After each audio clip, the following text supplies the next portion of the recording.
Hi everybody, my name is Martina. I am a conservationist and I've been working for the last 4 years in the islands of Tomé and Principe as a PhD researcher to Lisbon University and doing with my colleagues the fourth giant project with Alice NGO.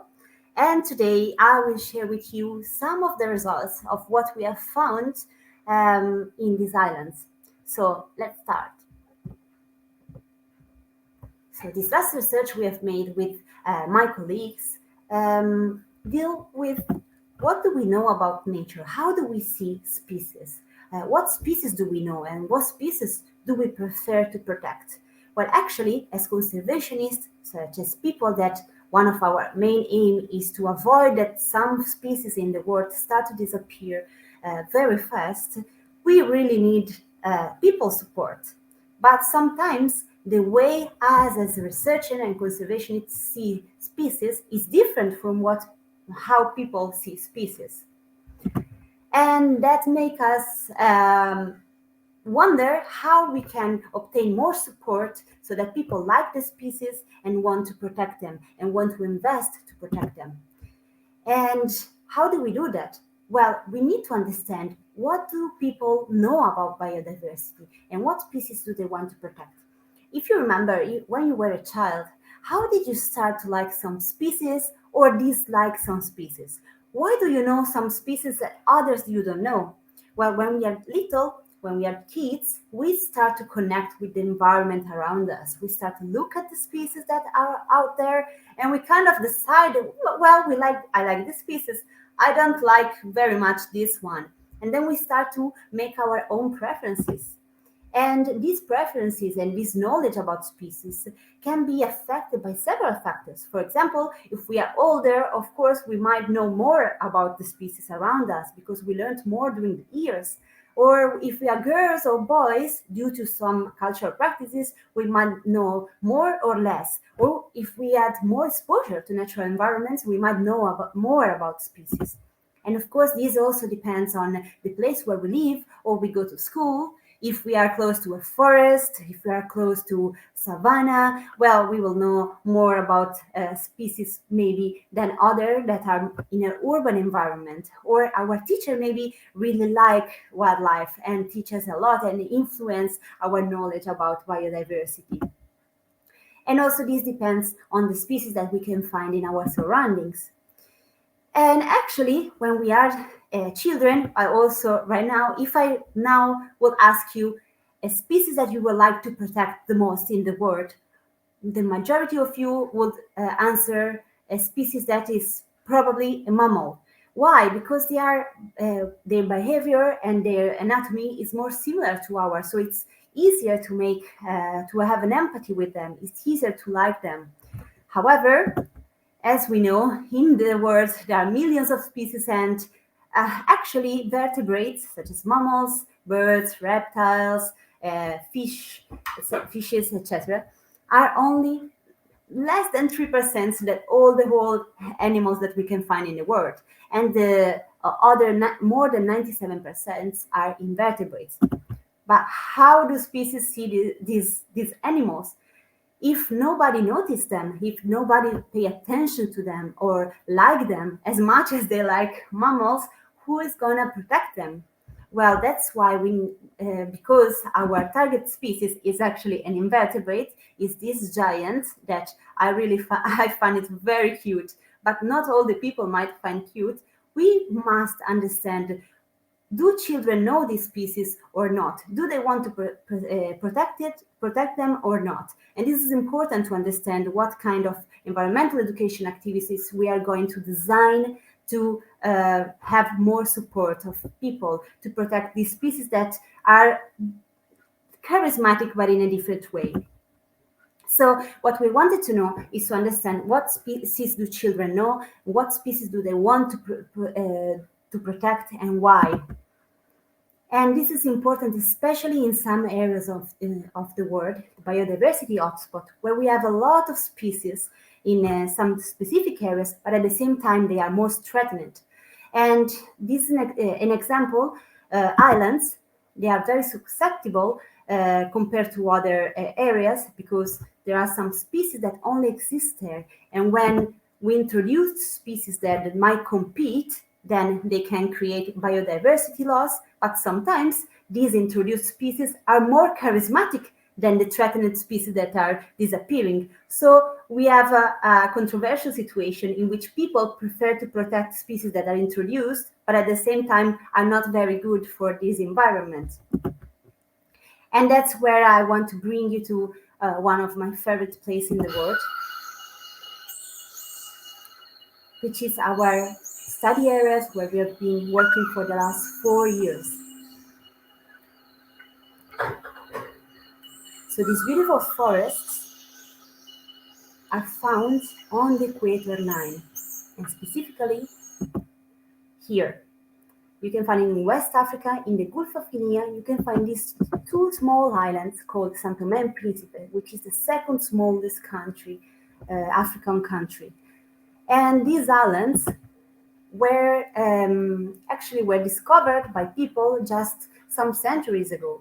And when they were discovered, people didn't know that they hold a high number of species that only existed there. So they started to highly modify the environment and, of course, destroy the house of many of these species that are endemic, which means that only exist in these islands. And here you can find some of the representatives. We can find a lot of amphibians. All of them, all these species of amphibians only exist in these islands. A lot of slugs and snails, that's what I like the most, and birds and plants. And because we started to focus on a species of giant snail that only existed in these islands but started to decline very fast, and people started to forget about its existence, we wanted to understand how do we protect them? Why do people don't know more about these species? What do children know about these species? So, to understand what children know about this species, if they don't know anymore this giant snail that before was very common and very popular with people, what species do they know? What species do they want to protect? So we went to different schools in these islands, rural and urban schools, and we made a game with children. In this game, we selected several species that only exist in these islands or that were introduced in these islands. And we asked to the children to select what species they wanted to protect, and we asked them to identify the species, to understand which species children know and which species they want to protect. Before, we also asked to the teachers to identify the species, to understand what was the knowledge of the teacher about this biodiversity, and at the same time, we also asked later to the students to start the survey, which was very short. All the students never had environmental education activities, so we wanted to understand what were the factors that affected their knowledge on wildlife and their preferences on wildlife. And so that's where we put the card in front of them. We asked them to identify the species, and then we asked to select which species they like more or they don't like, and why is that so. So to understand then what factors affect this wildlife knowledge, we made some questions to the children, and what we found eventually is that children do not know very much about the biodiversity of these islands, which is a pity because these islands are incredible in terms of the richness in biodiversity. And the species they recognize the most are species that are invasive, such as the black rat, the West African giant land snail that you can see here, which is one of the causes that is affecting, implied in the decline of the bow giant snail, which is the threatened species that we are trying to protect. The Mona monkey, which is also an introduced species, and the feral pig, which is an introduced species as well. At the same time, threatened birds that only exist in these islands were the least recognized species. So we understood that the species that children know in these islands are species that are mostly are more relevant to humans. For example, they occur near inhabited areas or species that are useful because they can be eaten or sold. And we understood that the students that live near rural areas are better at identifying endemic species, species that only exist in these islands.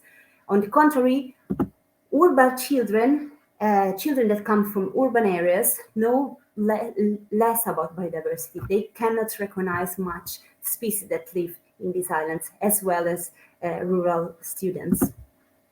We also understood that the children that recognize better biodiversity are boys and boys with a lower economic background. Why? Why do girls recognize less biodiversity? Well, probably is due to social cultural practices that impose girls to perform less activities outdoors, so they don't have so much opportunities to know biodiversity as much as boys have. And also children from lower economic background, they are encouraged to contribute to the household. So they have more activities outdoor, and in this way they can get to know more biodiversity, they can get to know more species that are out there.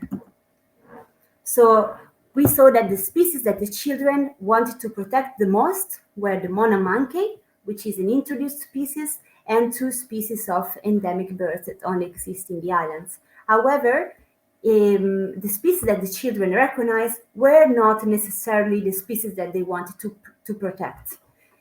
Instead, the species that they wanted to protect were species that were beautiful. For example, the São Tomé green pigeon. They said that they have beautiful colors, beautiful eyes, or, for example, that they were useful because they could eat or sell the species. This species was preferred to protect.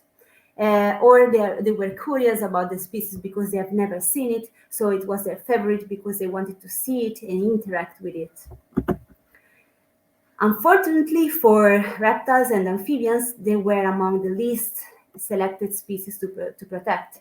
And this is something that we can see also in every part of the world. Sometimes we don't really like reptiles or amphibians, which might be due to an innate fear, but also because there are some myths or some stories that are culturally spread about how the species can be dangerous. And this is the example. For example, you can see this species here. This yellow beautiful species is the São Tomé Sicilian, and it's an amphibian, but people think that it's a reptile. And they have some stories about how this species is dangerous, but actually it's very innocuous. It doesn't do anything. So it's not its fault if it is this way. And however, people dislike it. And unfortunately, also for the endemic threatened birds of the islands, these were among the least identified species, and only 2% of all the endemic threatened birds were correctly recognized by the children. However, as I told you before, some of these species were among the most selected to protect. So despite the low identification rates, children want to preserve these endemic species, bird species, because they think they are beautiful. So they could be used as flagship for the biodiversity of these islands. So species that are used to make people understand how it's important to protect the whole environment, not only the species, but in the case also the place where they live, which is the forest. At the same time, as I told you, one of the species that was mostly selected for being protected is the mona monkey. But this species is introduced in the islands and is invasive. In fact, you can see it here, a mona monkey trying to steal an egg from the nest of a bird. And so it's a threat for endemic birds, but people really like it and they want to protect it. So that's what also conservationists should address, how to overcome this kind of controversial perception about biodiversity. So to end, what our main aim as conservationists is not to be a researcher, is not to be alone, but to be together with people to protect biodiversity, to do something together. But to do that, we just cannot go in a place and say, you should protect these or you should protect these other species. We must understand what people know and what people they want to protect. And from that, start to work together with people to understand what are the priorities for that areas, and what can we do, what compromises we can reach to protect together the place where these species and where people live and cohabit. So what about our target species, the ball giant snail? As I told you, we wanted to understand if children do not know anymore this species because it's disappearing, what species do they know? And we saw that they know especially introduced species. They know very few about threatened endemic bird species. And what about the snails, the species that we want to protect? Well, as you can see here on the right, children know very much the West African giant land snail, which is an invasive species in the island that were introduced some decades ago. But the endemic species, they are not much recognized and they are not much selected as species that the children want to preserve and protect. And that's why in the last years we have been spreading the story of these species, because we believe that if nobody know about these species, if nobody notice them, they will disappear without even nobody noticing that they disappeared. But of course, that will be a big loss, not only for the forest, but also culturally. So thank you so much for listening, and thank you to my colleagues, supervisors, and to the entities such as Lisbon University and Alizé NGO for letting us doing this project. And thank you very much to the Global Biodiversity Festival for letting all of us conservationists, researchers, or educators spread the word about what we are doing and for the environment and for this planet. All right. Well, Martina, thank you so much for that great presentation. As an educator myself, I know it's so important that we are kind of inspiring this next generation of scientists and explorers. And the best way is to get them when they're young, thinking about biodiversity and why it's important, and falling in love with all the different creatures on our planet. So I think the work you're doing is so important, and I think you're gathering some incredible data. So thank you so much for the work you're doing. Thank you so much, Joe, for understanding us with an educator perspective. All right.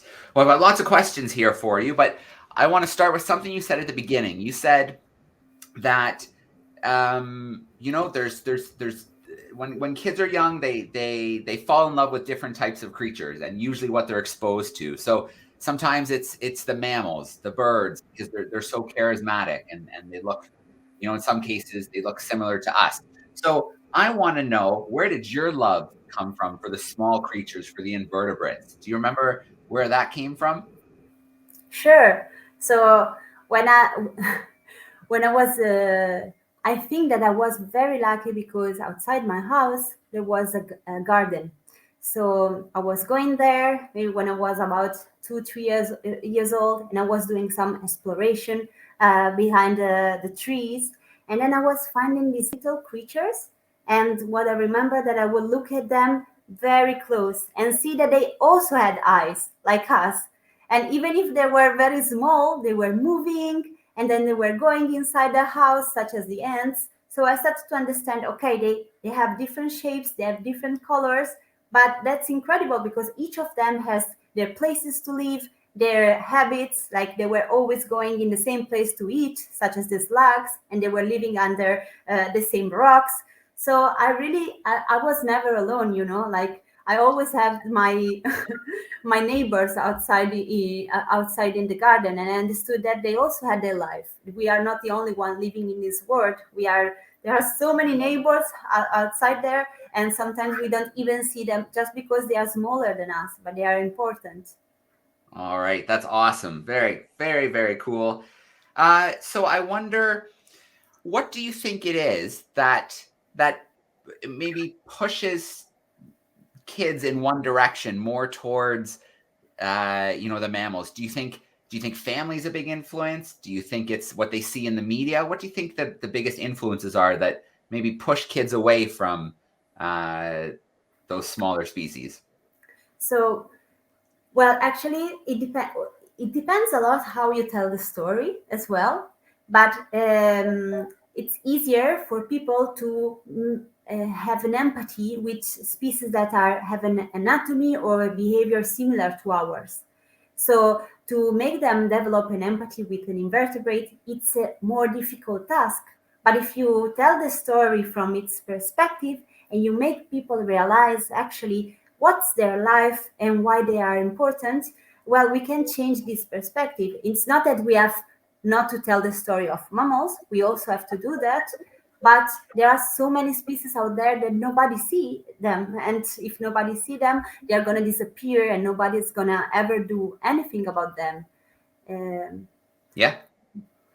Yeah. but the influence, yeah, it's right, like what we see in the television is very important as well. And there are it's a lot of things. It's the family, it's the television, it's the way we educate children. When maybe we are outside, we can just stop for a second, and if you go in a corner, it will be always an invertebrate. There will always be a snail or an ant, and you can see it and start to see how it behaves and start to see its characteristics. So Yeah, I think parents and educators need to be a little more cognizant of how they react to things. If they see a spider in the classroom and they panic, yeah, or they see a snail or something and ew, get rid of it, right? I think parents and educators need to be a little more kind of cognizant of kind of how they portray life around them, because students, I think, really pick up on that. So I'm really curious, those two species that you highlighted, the monkey species and the West African giant snail, how did they end up on the island? Were they intentionally brought? Were they accidental? How did the snails and the monkeys end up there? so about the snail, actually, I just found it out in these days that with my colleagues we are doing some genetic analysis, and we found that maybe this species comes from Nigeria. So what happens is that in Nigeria it's a very like a very how can I say, good dish to eat. Maybe you go to a restaurant, you say, wow, this is a very good dish to eat. In Nigeria, these snails are are are like high cuisine. I don't know how to say that. Yeah, yeah, And and probably what happened in the 50s or around the 50s or 17 is that these snails were brought on purpose to eat them, and then people started to spread the snails all over the island. So snails, of course, they don't go so fast, but because people were spreading all over the islands, they started to occupy all the territory, even the territory of the other species, and in this way they just invaded all the island. And that's the story of the invasive snail. About the monomonkey, of course, I think that people introduced it maybe on purpose, that they are eaten on the island. So I don't know if they introduced them to eat them, but I'm not sure about the reason of the introduction of these species. And of course, like it's weird to say we shouldn't protect this species, the monomonkey, but in this context, in this island, this species is an harm for endemic birds that only exist there. So yeah. No, I see the challenge 100%. Students look and they see that charismatic, that really cute yeah, monkey, and of course, yeah, they want to protect it. yeah. But I guess that's the challenge is and doing it when they're young, teaching about ecosystems and the important parts of ecosystems, and how if you take things away and you add too many things, it has that huge impact. And kids are smart, so I think they can definitely understand that. Yeah, it's controversial, even if for us adults as well, to understand this kind of dynamics. But kids are smart; like Yeah, they sometimes they get there before than us. So yeah, I'm yeah, confident. absolutely. Okay, well, the research you've been doing is great. It looks like you've been getting great results, kind of understanding uh, what the students know about species and rural versus more urban, and you kind of have an understanding for what they want to protect. So I'm wondering, what are the next steps with your research? What are you hoping to do next? So what I'm hoping to do next is to keep highlighting the importance of these taxa that I really have in my heart, which has snails. And because in these islands there are around 89 species of snails, and 55 species only exist there. Wow. And these species, they don't even have common names. So I would love to learn more about these species with the help of students. I would love them to be excited about being researchers, about being conservationists, and not do this alone as a researcher with my colleagues, but do this with the students and children or teenagers or whatever. I think that there will be the most exciting thing to do. There is so much to discover. There is so much to protect, and we have to do it all together. Absolutely. Well, you work and research in an incredible part of the world. It was amazing to get a little glimpse of that part of the planet. So thank you so much for sharing that with us today. And if people want to kind of follow along, where's the best place to follow you on social media? So they can follow the page of the project, the Forest Giants Project, or also my social media, Martina Panisi, in Instagram and Facebook, or the website of the project, forestgiantsproject.org. All right, perfect. I'll just pop a banner up here for your Instagram. Very, very cool. Well, Martina, thank you so much. Thank you for taking some time to share your story with us, share your research with us. Thank you for what you're doing to try and inspire the next generation to understand why biodiversity is so important. And of course, to realize the roles of our invertebrate friends, which without them, we'd be in big, big trouble. So Martina, thank you so much. It was such a pleasure to Thank you chat so with you today. much, Joe. Thank you so much, and good luck with the other days of the Global Bio Festival. And good luck. You are doing a great job, like every year. So go on this way. All Bye. right. Thank Thank you very you. much. Bye, bye, bye.